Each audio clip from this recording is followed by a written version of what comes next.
di sini sudah siap, dan dari Bapak juga kemarin kan kita ikut pelatihan dan ajak Bapak. Sini aja Bang. Enggak sini panas itu.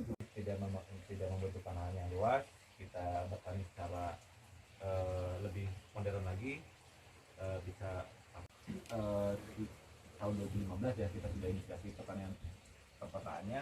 Nah sekarang tinggal apa lagi nih yang memang ada sebuah terobosan yang kita lebih ke 4.0 lah, terobosan untuk digitalisasinya gitu. Nah, jadi kemarin kita menginisiasi, kita kerjasama sama Universitas Binus nih.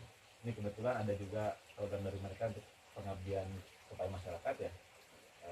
Jadi kita kerjasama, kita mengenalkan IoT itu Internet of Things ke budidaya hidroponik. Jadi nanti simpelnya mah kita bisa mengatur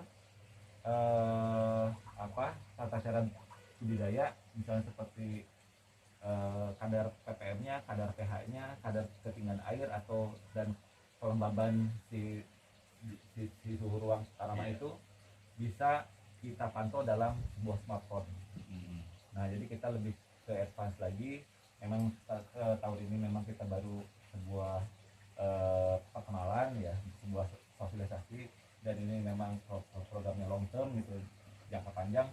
Jadi masa sih kita di kota tidak melek teknologi kan gitu. Nah makanya kita Kota Depok coba untuk menginisiasi hal tersebut Pak. Nah jadi kita cari dulu nih 5 spot nih untuk tahun ini, 5 spot untuk kelompok tani ataupun yayasan yang kemarin yang sudah melakukan budidaya hidroponik lah ya, secara setidaknya dia sudah bisa panen dan sudah bisa menghasilkan ya dari hasil hidroponik tersebut gitu. Nah salah satunya ya kemarin pas kita sempat diskusi dan dari masukan dari para penyelidik lapangan juga ya, termasuk di sini tadi saya sudah ke pesantren Hidayatullah ya, di sudah siap kalau misalnya itu sudah besar ya gitu, dan pengen untuk maju, pengen untuk belajar, insya Allah bakal ya hasilnya bakal bagus. So, teman Bapak juga kayaknya tertarik banget tuh, ya udah coba ya. Banyak nanya Bapak. Ya meskipun memang kan IoT ini kan memang agak rumit Pak ya, agak pusing ya tapi nggak apa-apa lah, kita kan namanya juga baru perkenalan ya. Mungkin nanti yang memang tertarik di bidang IoT, kita bukan hanya untuk memfasilitasi untuk alatnya saja, tapi nanti lebih ke ke edukasinya ya nanti ya. Ya kalau misalnya ada yang memang tertarik, kita bina dan kita ajarkan Pak untuk bisa menyambungkan di Binus jurusan robotik dan teknologi informasi yang memang akan ada program pengabdian kepada masyarakat, dan alhamdulillahnya 5-5-nya dikasih ke Depok. Ya dikasih ke Depok ya, salah satunya kita coba di sini. Ini sebagai develop dulu lah.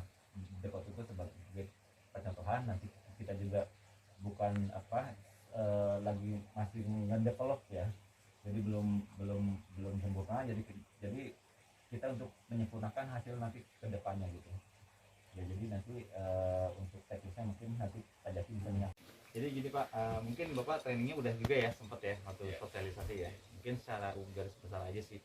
Jadi kita tuh pengen lihat ke lokasi-lokasi komunitas, instalasinya seperti apa.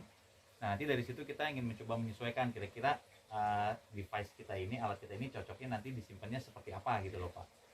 Nah terus setelah itu sih rencananya nanti kan rencana sih pemasangan mungkin masih bulan depan ya. Jadi kan sekarang kita mencoba lihat dulu di lokasi masing-masing. Nah nanti ketika udah pemasangan pun nanti kita ada teknologi transfernya Pak. Jadi misalkan di sini penanggung jawabnya siapa gitu, ada beberapa anggotanya gitu ya. Nanti kita training bagaimana cara mengoperasikannya, terus kalau ada kerusakan harus seperti apa gitu ya. Dan kita pun akan memberikan juga kayak guide-nya gitu ya. Nah, kayak panduannya, jadi kayak buku panduannya kayak gitu.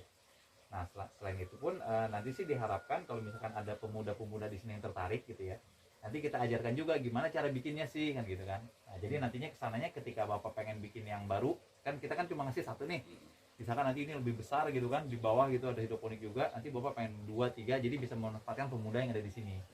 Jadi rencananya seperti itu sih Pak ke depannya. Jadi ya mungkin itu sih kira-kira Pak. Ya secara kebetulan ya dikatakan ini nunggu-nunggu rezeki dari Allah ya Pak ya. Inilah hanya di bawah. Iya. Mungkin ya semuanya cair, alhamdulillah ya mungkin bisa terrealisasi bikin greenhouse. Benar. Gitu. Sebenarnya lagi pengajuan gimana? Pengajuan. Kita lagi CSR. kota CSR ke Pegadaian lah gitu. oke.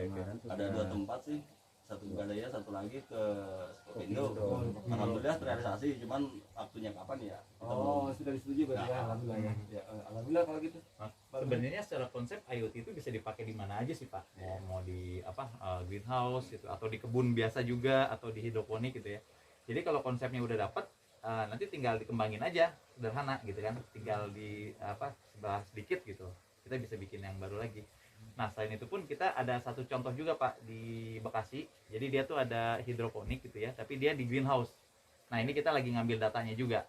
Nanti kira-kira supaya dia optimal produksinya. Soalnya sementara itu permasalahannya adalah di Bekasi itu terlalu panas Pak. Dan itu banyak yang kebakar. Dan mengatur alatnya. bukan si tanamannya. Jadi kayak layu gitu loh. Iya. Nah, itu harus memodifikasi ruangannya sebagaimana rupa lah pokoknya, hingga supaya dia jadi adem gitu loh. Tapi ujung-ujungnya listriknya jadi mahal gitu. Nah, ini mau coba dipelajari data-datanya dulu Pak, dari sisi kayak temperatur atau humidity-nya dalam satu hari itu kayak gimana sih ininya gitu. Profilnya, kalau udah tahu profilnya kan kita bisa tahu kapan harus nyalain AC, kapan harus matiin, sederhananya kayak gitu sih. Nah, itu sih. Nanti dari situ kita bisa coba bikin algoritmanya sesuai dengan kebutuhan yang di sini Pak. Kayak gitu sih. Kalau ini apa kayak pompa Pak, campurannya Pak? Pencampuran nutrisi Enggak manual. ukurnya setiap jam berapa manual gitu kan. Nah, ini record semua paling Kalau itu ada, aja sih. saya terus terang aja saya belum punya alat untuk TDS untuk Oh, BPM oke. ya. Jadi untuk menentukan itu nutrisi teknik. kualitasnya bagus atau tidak dari warna saya lihat. Masih dari warna. Saya taruhnya masih dari warna. Konvensional ya. Itu masih itu saya masih ini banget. Oke. Berarti ya. Karena terbentur saya belum punya alat untuk TDS-nya itu. Oke. Nah, nanti kita ada sih alat TDS-nya sama pH-nya, dan Iya. itu bisa record dan Bapak bisa lihat historinya di HP. Iya. Jadi kita lihat, oh ternyata kemarin segini, kurang berarti tambahin sedikit gitu sih. Dan real time dia terus-terusan ininya ngukurnya. Jadi, tiap berapa detik terserah sih, bisa setiap 1 menit, setiap 15 menit. Dari BINUS juga pihaknya penting untuk data, dia juga untuk bahwa si sehatnya mungkin berjalan dengan baik atau tidak kan itu perlu ada masukan dan input data ya dari Bapak. Apa nanti setiap tempat di monitor juga sama Bisa online kita lihat dari. iya di online juga ya. Bisa dilihat kalau dari sisi ini kan kita kelihatan ini sensornya mati atau enggak kan gitu. Iya. Kalau misalkan mati berarti dia udah nggak ngukur lagi gitu kan. Nah, mungkin dari situ bisa kita cek dari situ sih. Gitu. Nah, Jadi iya. nanti insya Allah habis lebaran Pak, kalau misalnya untuk mendevelop dulu ya. Ya, ini sebenarnya tinggal di packaging aja sih. IPK-nya jadi Kalau dari alatnya udah. cuma dilihat kebutuhannya apa gitu. Tapi mungkin Pak kalau untuk internetnya gimana di sini ya? Ada nggak? Ada ya. WiFi sendiri. Oh disampaikan ke sini tuh? Iya, Sampai. Oh ya udah. Udah masuk Depok Bersahabat kan? Ini udah Oh. ada. Iya. Kalau Depok Bersahabat itu perlu login nggak? Iya perlu login itu ya. Perlu login nggak? Kalau sekali aja. Nah itu nggak bisa. kalau dia Soalnya pakai kalau ini sendiri ya. kita kan harus